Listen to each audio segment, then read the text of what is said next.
into the two largest drug cartels in Mexico.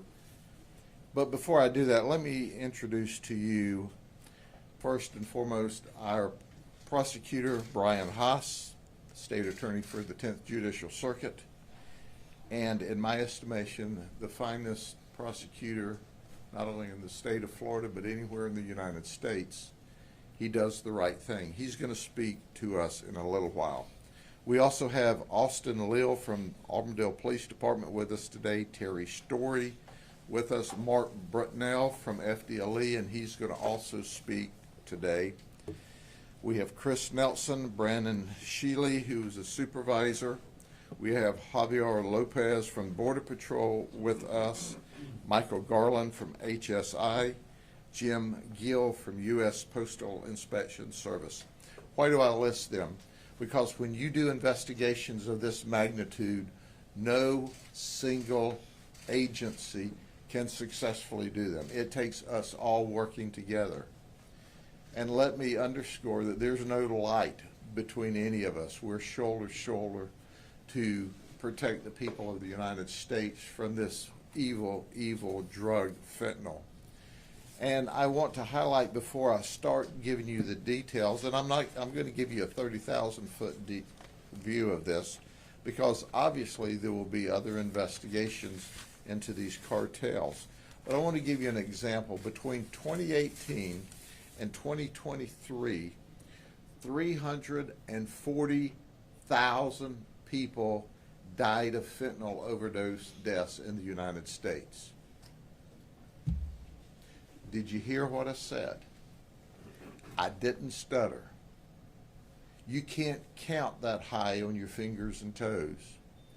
340,000 people in the United States died of fentanyl overdose between 2018 and 2023. What's important to recognize that? Why it's important to recognize that is simply this. Do you see anyone in the United States up in arms about that? Anyone? Do you see anyone saying, we've got a crisis on our hands?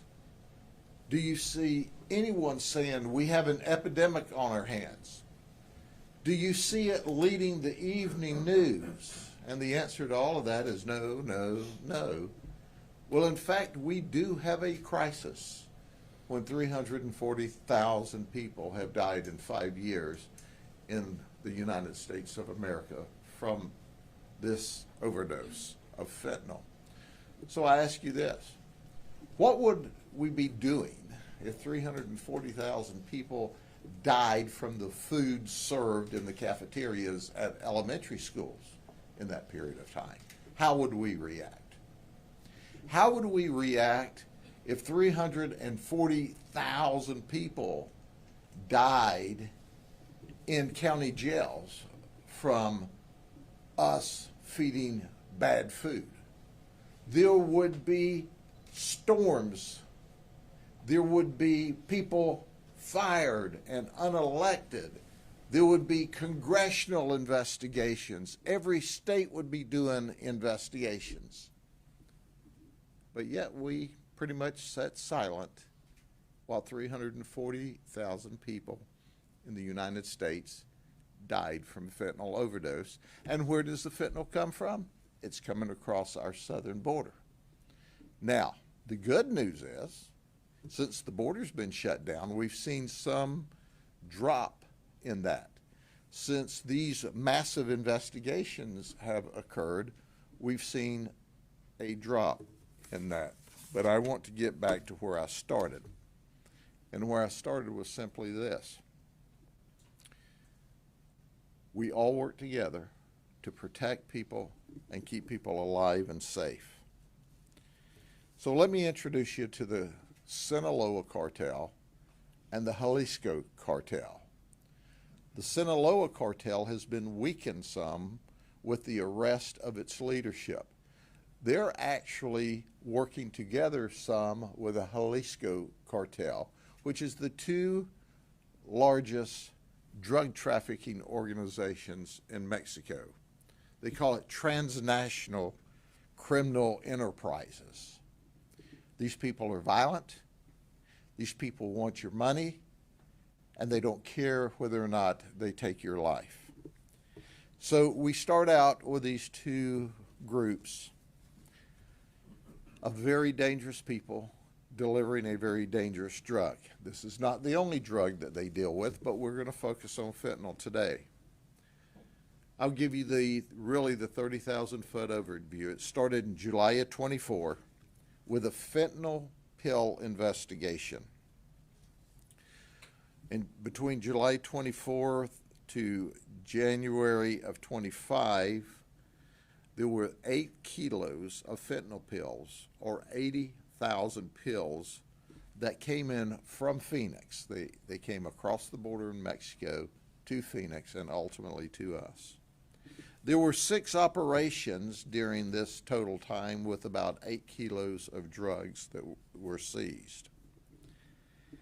And then in April 28th of 25, we seized 4 more kilos, 40,000 more pills. It was delivered by Regina Headsmith of the Sinaloa cartel. So these are the 2 representatives we arrested from the Sinaloa cartel. These are the folks that were assigned to the Jalisco cartel in the pending operations. So we ultimately arrested her for delivering 4 kilos of fentanyl pills, and she delivered those to Lakeland, Florida.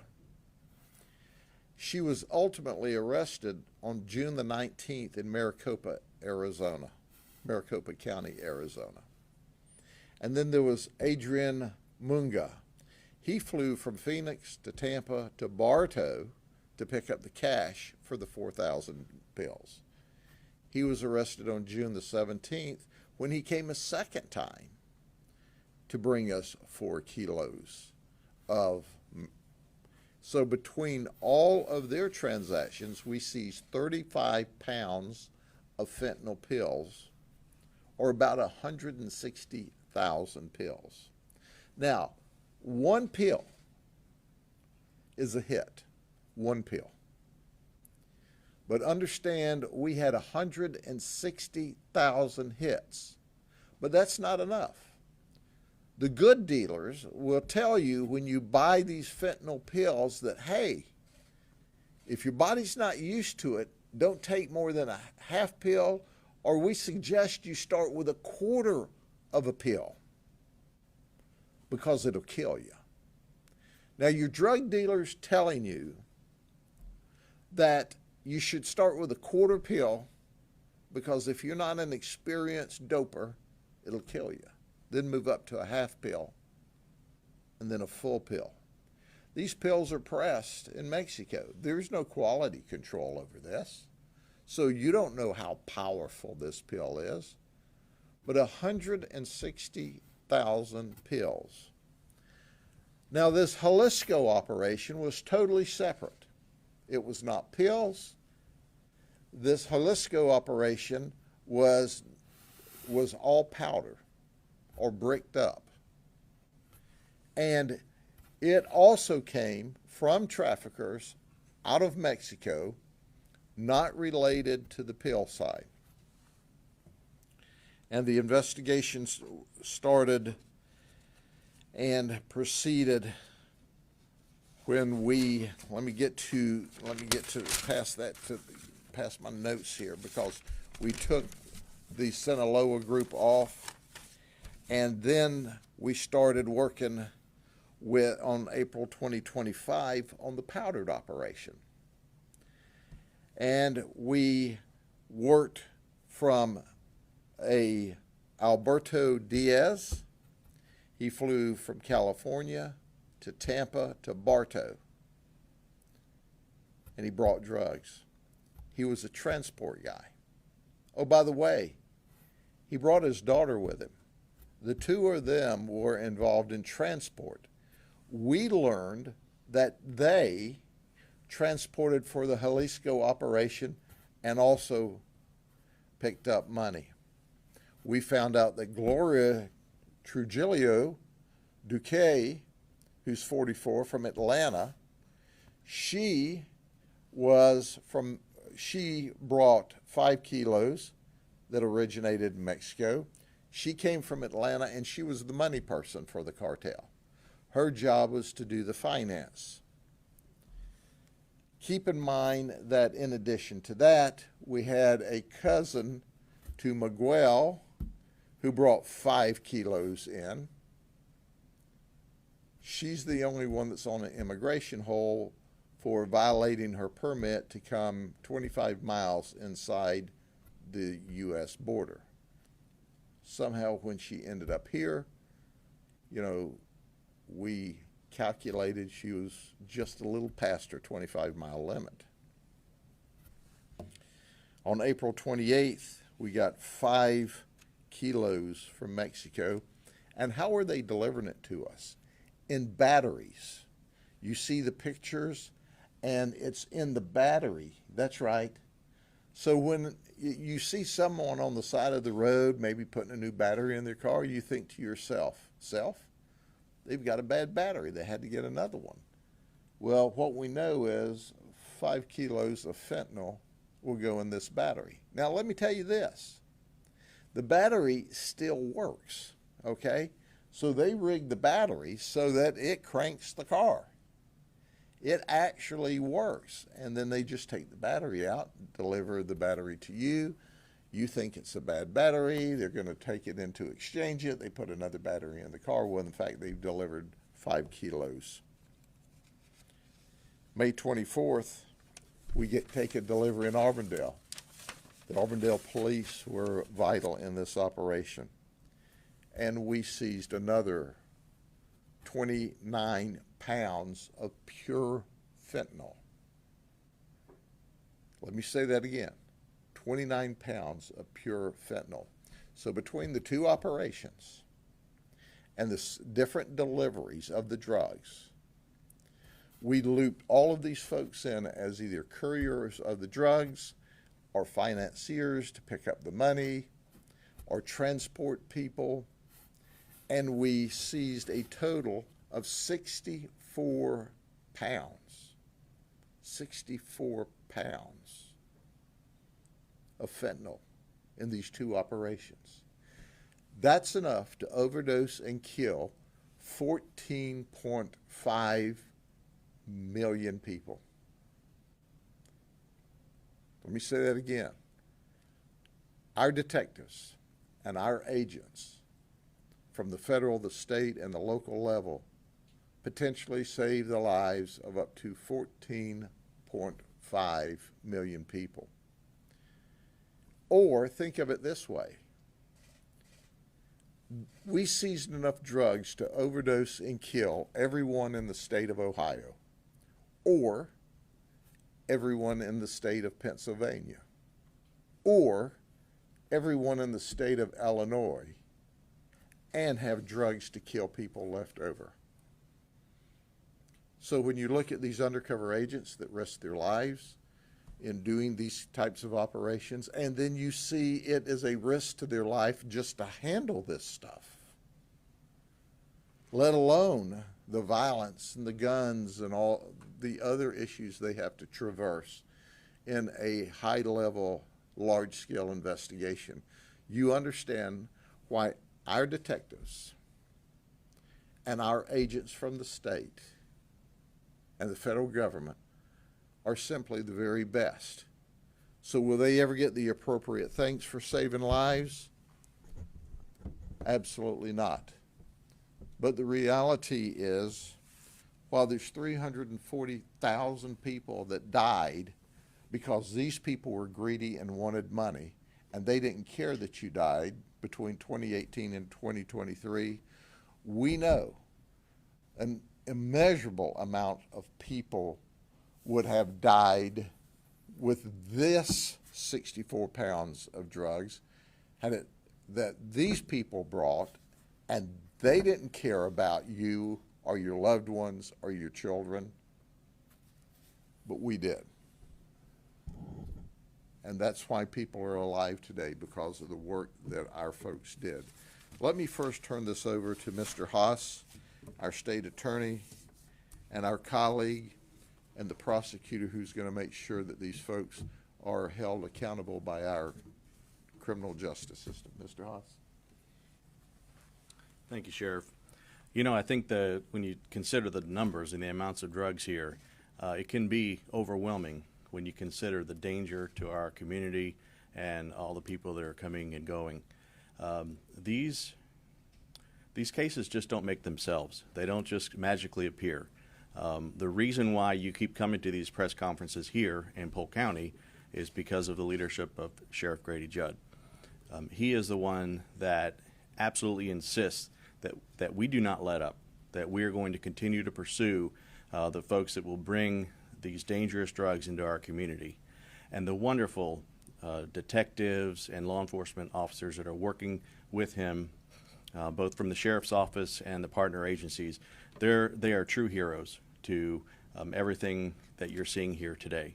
They're the ones that basically put their lives on hold and do this job when it may be very inconvenient for them for personal reasons, family reasons, but they keep up the fight and they insist that these cases are made.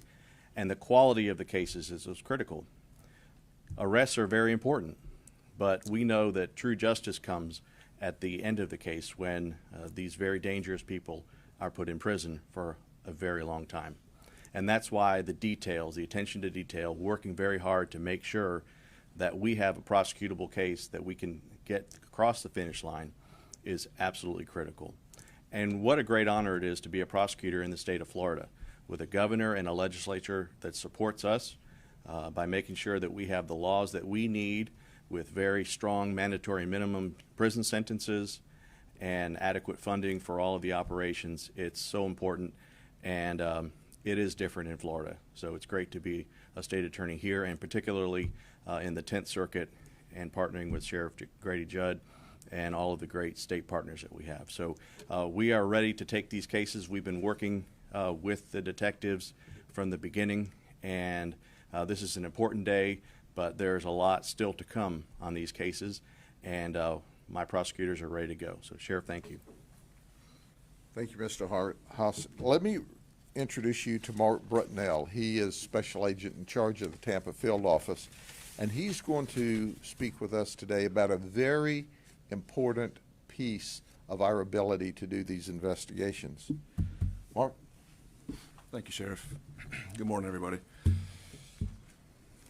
On behalf of Commissioner Mark Glass, I'm Mark Brutnell, the FDLE Special Agent in charge for Tampa Bay. Thank you for being here. I'm honored to stand along Sheriff Judd, State Attorney Brian Haas for today's announcement. Today's arrests are one of many that have resulted from the funded granted by the State Assistance for Fentanyl Eradication, or as we call it, SAFE, which is a statewide program. I'm honored to also say that the Polk County Sheriff's Office has done quite an amazing job when it comes to the SAFE program. So I pulled some numbers for the SAFE program just specifically to Polk County Sheriff's Office. In 2 years, there have been 13 approved SAFE cases with the Sheriff's Office. Of those 13 cases, under Sheriff Judd's leadership and the investigative team in the back there, 42 arrests have been made, 48.5 kilos, or as the Sheriff has talked about today, over 100 pounds of fentanyl has been seized, in addition to 12.5 kilos of cocaine. So the entire state of Florida, the Polk County Sheriff's Office is responsible for 26% of the seizures statewide when it comes to fentanyl. To put that into perspective, what they've done here with their cases, they have saved over 24 million lives. The 100 pounds of fentanyl that these folks have seized is enough to kill the entire state of Florida. That's very scary. The success of this operation is a reminder about the importance of partnerships and support, not just between agencies, but from the top down. As Governor DeSantis and our legislature, they continue to work to support law enforcement and ensure the protection of Florida's communities. I'd like to personally thank the investigative team. I worked narcotics for 10 years, a long time ago, and I can tell you you guys have a tremendous amount of patience. These folks don't have watches. They drive me crazy. See you at 2 o'clock, which means midnight. Your dedication and your ability to stand fast and continually to work these cases is very impressive. So in Florida, keeping our families safe is a top priority. And this case is a great example of the tireless and dangerous work being done by the folks in the back. Again, thank you for all your hard work. I appreciate your time today. Thank you. Thank you, Sheriff. Thank you, sir. Let me give you one last look at this and to tell you what some of the problem is in areas of this country. Gerardo Valencia Cervantes, he's 34 from Georgia. In 2021, he was arrested at a lab with 60 kilos of liquid meth. He was given 4 years. And he's out and we're arresting him again. This guy is evil in the flesh. He's personally responsible for the death of many children and many people across the United States. These operations we talk about that we do are not Polk County centric, but they're Polk County investigated centric because of the agents with FDLE and my narcotics team, which simply is the very best. But think about it. How in God's green earth did this guy get out of jail in 4 years when he's got 60 kilos of meth? And he's on to kill other people. This is real, folks. And I want you to understand that it's not over. We're going to continue to work together. We're going to focus on those that would traffic drugs throughout the United States. And if every law enforcement agency in the country cared as much as the feds that work with us, FDLE, the local police departments, imagine how many lives we would save, because we know that they have been, for the last 5 years, flooding the United States of America with fentanyl and with meth and with cocaine. And our prayers are, with the border sealed, that would dry up significantly. But where there's a will, there's a way, there's a new way that we'll have to figure out how to catch these folks. But I can tell you, the best in the business that are wanting to save the lives of your children are working together. Thank you. God bless you. And are there any questions? Yes, ma'am. Just to clarify, were these individuals specifically operating in Polk County, or were they brought here through your communications? These folks are international drug smugglers. So during our investigation, we determined that they are international drug smugglers. And they were brought here because they will smuggle drugs any place. So if it weren't for our undercover work, a person could buy the drugs in Polk County or Florida or any other state, and they would deliver them, they would sell them. These are the traffickers. These are with the Jalisco and the Sinaloa cartels that are manufacturing and running huge illegal operations, transnational organized criminals. And what we're catching is, if you will, their field agents.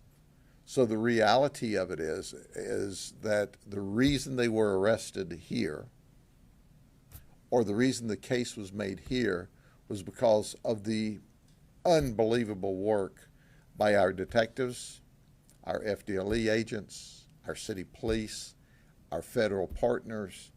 And the reality is, don't think for a second all of these drugs would have come to this county. But don't think for a second that some of them wouldn't have if we hadn't have been the guys buying them and ultimately arresting the people. I'm curious about these pills that are disguised as blue oxycodone pills. Yes. Because do people who take them know that they're pure fentanyl? But you said that they're warned, and they probably don't want to kill off all the customers. Yes. So. Well, some of the history you can go back to. If you go back, 20 years ago, when the state was wide open and people were coming from all over the United States to buy Oxycontin and oxycodone pills from pop-up pharmacies. Well, some of them, the oxycodones, 30s, were the pill that was popular. Florida shut all that down. Pam Bondi, by the way, was our Attorney General at the time. Now she's our U.S. Attorney General, one of our friends, and did a remarkable job with FDLE and other agencies across the state, to include us. So what happened? There was the market there, so that's when Sinaloa and the cartel stepped in, and they said, hey, not only will we sell this fentanyl, but we'll also pill press it to look like the oxycodone 30s. So it was a gap to fill that quote-unquote legal government permitted gap at the time, which obviously wasn't legal, or the government didn't sanction it either. So that's kind of the long story to this. But the users are buying it knowing it's fentanyl. Yes, absolutely. But, yes, because it's their substitute. It's their substitute for the opioid that they got before. And once again, the good dealers, quote unquote, the good dealers are saying, don't take a whole pill. You don't know how strong the pill is. You don't know what your tolerance is. Start with a quarter of the pill. So Sheriff, would you say that since the border has been secured, that there has been a decrease in the drug flow that you've seen to Polk County? Yes, not to Polk County, across the border. Since the border has been sealed, the reports to us is there's a decrease in the volume of drugs that's getting across. Some is still getting across. Make no mistake about that. I don't want to suggest that it's not. But with operations, Governor DeSantis asked the legislature to fund this SAFE program so that we could work at this high level and intercept these big-time traffickers. So we were doing that because the administration had the border wide open and the drugs were pouring across virtually unabated. Now it's becoming more difficult, and our undercover detectives and agents are hearing from their traffickers. It's become more difficult, not impossible, but more difficult to get drugs across the border. So yes, I'm still mesmerized at the morons that think open borders are all right. But one of the issues that we have to be concerned with, one of the many issues, is that meth, fentanyl, cocaine was pouring across the southern border virtually unabated because of the policy of allowing everyone into the country illegally. So at the end of the day, those that think it's all right to come across the border illegally and victimize our people, I can show you 340,000 dead people from fentanyl alone. And that fentanyl came from Mexico, and it didn't come here legally. Okay, thank you all very much. God bless you. Have a good day.